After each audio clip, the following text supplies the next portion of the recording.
ആ ഒരു നമ്മുടെ പ്രൈവറ്റ് ലൈഫ് വളരെ പ്രൈവറ്റ് ആയിട്ട് തന്നെയാണ് കീപ്പ് ചെയ്യുന്നത്. ഇപ്പൊ ഇന്നത്തെ കാലത്ത് എല്ലാവരും അവരുടെ relationships very curious. people are curious and people are happy to share also.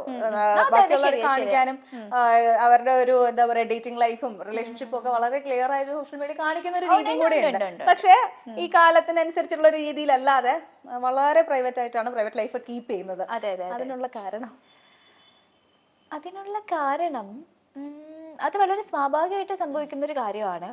എനിക്ക് അങ്ങനെ എങ്ങനെ അത് പറയാ, ചില കാര്യങ്ങൾ നമ്മുടെ മനസ്സിന് സന്തോഷം തരുന്ന ചില കാര്യങ്ങൾ നമ്മളിങ്ങനെ ഒരു മുത്ത് സൂക്ഷിക്കുന്നത് ഇങ്ങനെ സൂക്ഷിക്കത്തില്ലേ, അപ്പൊ അങ്ങനെ ഒരു സംഗതിയാണെന്ന് വേണമെങ്കിൽ മാത്രമായി സൂക്ഷിക്കാന്നുള്ളത്. അതെ അതെ അതെ അതെ അതെ അതെ.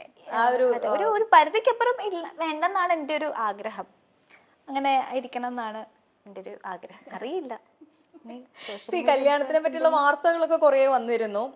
എൻഗേജ്മെന്റ് കഴിഞ്ഞു അങ്ങനെയുള്ള. അപ്പം അതിലൊക്കെ എന്തെങ്കിലും സത്യസന്ധമായിട്ടുള്ള കാര്യമാണോ ആ വന്നിരിക്കുന്ന ന്യൂസുകളൊക്കെ? ഞാൻ അതിനെ കുറിച്ചൊക്കെ പിന്നീട് പറയാം, ഇപ്പൊ പറയാൻ സമയമായിട്ടില്ല. ഓക്കെ, അപ്പൊ നമ്മൾ moving on to the next thing. അടുത്ത പക്കം.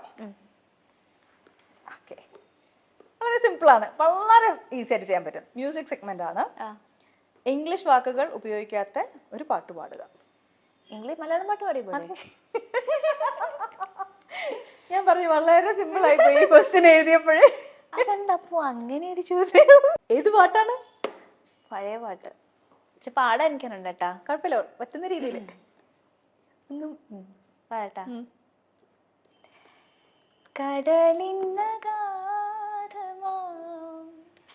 നീലിമയിൽ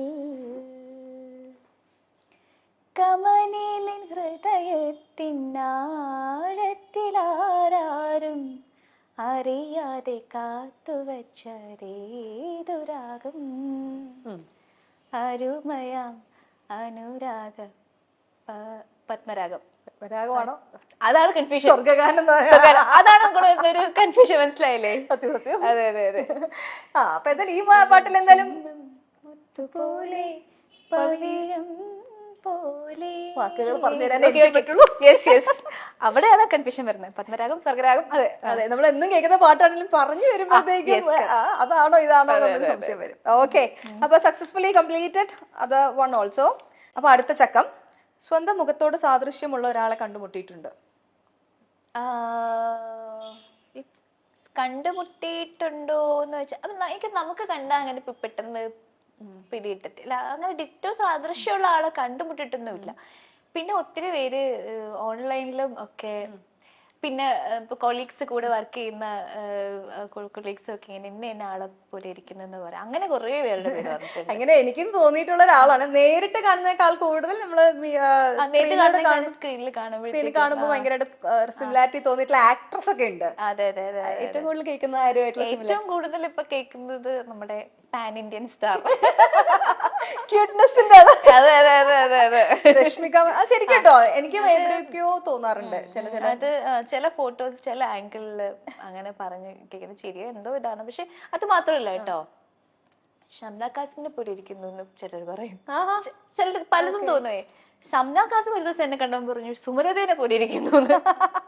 പണ്ട് വേണ റിലീസ് ചെയ്ത സമയത്ത് എന്റെ കമന്റ്സിൽ ശിവതയെ പോലെ ഇരിക്കുന്നു ഒരു കമന്റ്. പല കമന്റ്സ് ആണ്. പിന്നെ ആംബർ ഹേർഡിന്റെ ചെറിയ ഇതുണ്ടെന്ന് പറയും. അത് ഏതൊക്കെയോ ആംഗിളിൽ നിന്നുള്ള ഓരോ കമന്റ്സും. അതിൽ ഏറ്റവും സന്തോഷം തോന്നിയത് ആരുമായിട്ടുള്ള സിമിലാരിറ്റി കേട്ടപ്പോഴാണ്? അങ്ങനെ വെച്ചാല് എല്ലാരും എല്ലാരും കുഴപ്പമില്ല. ഞാൻ ചിന്തിക്കുന്നത് എന്താണെന്നറിയാവോ, ഇവരൊക്കെ റിജക്ട് ചെയ്യുന്ന മൂവീസ് ഉണ്ടായിരിക്കുമല്ലേ, ഡേറ്റ് അല്ലാണ്ട് മൂവീസ് ഒക്കെ, അതൊക്കെ ഇന്ന കുട്ടി അയാൾ ആ പോലെ ഇരിക്കും പക്ഷെ നന്നായിരിക്കും എന്നൊക്കെ ചിന്തിച്ച് അങ്ങനെ പ്രോജക്ട്സ് ഒക്കെ വന്നൂടെ വരണം എന്നാണ് എൻ്റെ ഒരു ആഗ്രഹം. പക്ഷെ അങ്ങനെ സംഭവിച്ചിട്ടില്ല. ഞാൻ ഇന്ന് ഒരാളുടെ കൊണ്ട് അതിമോഹമായി. പ്രവീണ ചേച്ചിയുടെ ചെറിയ ചായ ആണോ? എവിടെയോ ഫുൾ ആയിട്ടുള്ള എവിടെയോ എങ്കയോ ചെറുപ്പത്തിലുള്ള പ്രവീണ ചേച്ചിയുടെ ഒരു ചായയും തോന്നുന്നുണ്ട്. അപ്പൊ എന്തായാലും ഇവര് റിജക്ട് ചെയ്യുന്നത് എന്നുള്ളതല്ല, ഡേറ്റ് ഫ്രീ ആണ്, സിനിമകൾ ചെയ്യാൻ. ഓക്കെ, അപ്പൊ ചക്കത്തിൽ അടുത്തത്. മറ്റുള്ളവരുടെ ഉപദേശം കേട്ട് തലവേദന ഉണ്ടായിട്ടുണ്ട്. ഓ പിന്നെ വരുന്നവരും പോകുന്നവരൊക്കെ ഉപദേശിച്ചിട്ട് പോകാറുണ്ടോ? അയ്യോ ഇല്ല, അങ്ങനെ ഇരുന്ന് കൊടുക്കാറില്ല. എനിക്ക് അങ്ങനെയൊക്കെ ഉള്ളത് കുറച്ച് നല്ല ക്വാളിറ്റീസ് ഉണ്ട്. ഞാൻ വളരെ ചുരുക്കമാണ് അങ്ങനെ ഇരുന്ന് കൊടുക്കും. നമുക്കറിയാലോ ഏത് റൂട്ടിലേക്കാണ് അത് പോകുന്നത് ഞാൻ പതുക്കെ എങ്ങനെയെങ്കിലും സ്കൂട്ട്. പക്ഷെ ചില സാഹചര്യങ്ങളിൽ ഞാൻ നല്ല ലിസണറാണ് കേട്ടോ. എനിക്ക് ലിസൺ ചെയ്യാൻ എനിക്ക് ബുദ്ധിമുട്ടൊന്നുമില്ല. ഞാൻ സംസാരിക്കുന്നതിൽ കൂടുതൽ കേൾക്കുന്ന ആളാണ്. അപ്പം അങ്ങനെയൊക്കെ നമ്മൾ ചിലപ്പോൾ ഇരിക്കുമ്പോഴത്തേക്കും ഇത് ഈ ഒരു മേഖലയിലേക്ക് പോകും, കോൺവെർസേഷൻ ഉപദേശത്തിലേക്കൊക്കെ പോകും. നമുക്ക് ഓൾറെഡി അറിയാവുന്ന കാര്യങ്ങളായിരിക്കും, നമ്മൾ അവെയർ ആയിട്ടുള്ള കാര്യങ്ങളായിരിക്കും. വീണ്ടും ഇങ്ങനെ കേൾക്കുമ്പോഴത്തേക്കും പിന്നെ അത് ഇരുന്ന് കേൾക്കും, വേറെ വഴിയില്ല. പിന്നെ എനിക്ക് ഈ സ്കൂട്ടാവുക വെച്ചാൽ മുൻ അറിഞ്ഞു വരുമ്പോഴത്തേക്കും ആദ്യമേ സ്കൂട്ടാവുന്നറിയാം. പക്ഷെ ഒരു കോൺവെർസേഷന്റെ ഇടയ്ക്ക് ബ്രേക്ക് ചെയ്ത് പോകുന്നത് എനിക്ക് അറിയത്തില്ല, അല്ലെങ്കിൽ എനിക്ക് കോൺവെർസേഷൻ മാറ്റാനൊന്നും അറിയില്ല.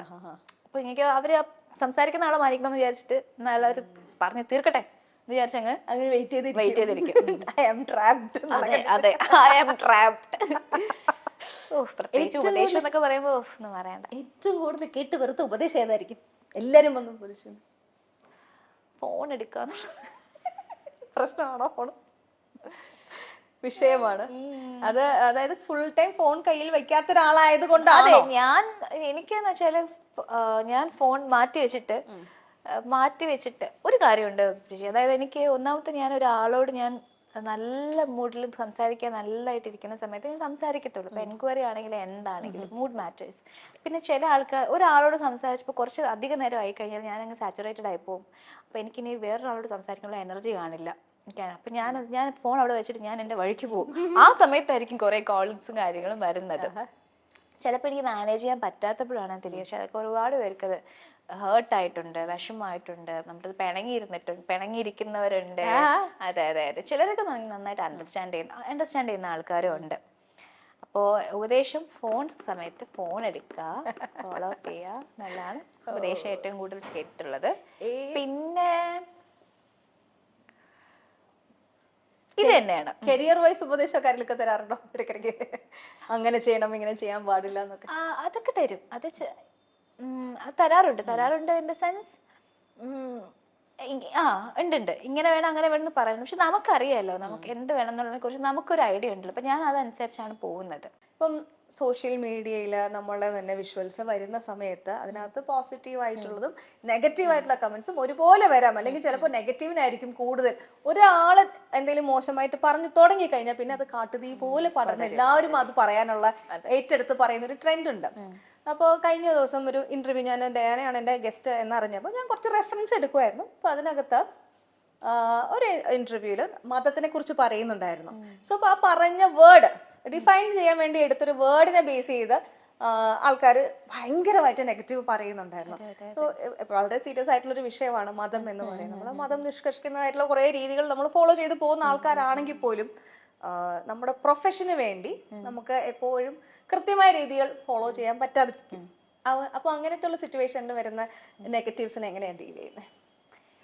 ഞാൻ ആക്ച്വലി ഞാൻ ആ ഇന്റർവ്യൂവിന് താഴെ വന്നിരിക്കുന്ന കമന്റ്സ് ഞാൻ വായിച്ചിട്ടില്ല സത്യം പറഞ്ഞാൽ. ഞാൻ ആദ്യത്തെ 1-2 കമന്റ് വായിച്ചിട്ട് ഞാൻ അതിന് ശേഷം വായിക്കാൻ നിന്നിട്ടില്ല. അപ്പൊ എനിക്കറിയാം അത് വായിച്ചു കഴിഞ്ഞാൽ എനിക്ക് വിഷമാകും എന്നുള്ളത് കാര്യം എനിക്കറിയാം.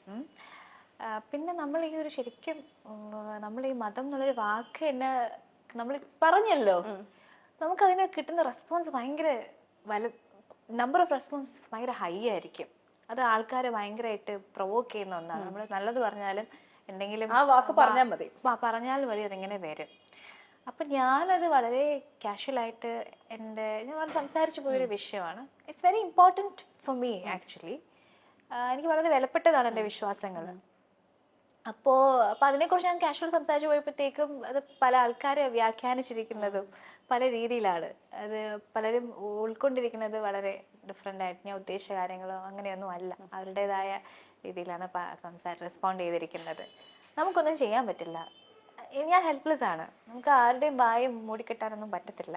പിന്നെ അവരവരുടെ കാഴ്ചപ്പാടുകൾ കമൻറ്റ് ചെയ്യുന്നു, രീതികൾ കമൻറ്റ് ചെയ്യുന്നു. Let it be there.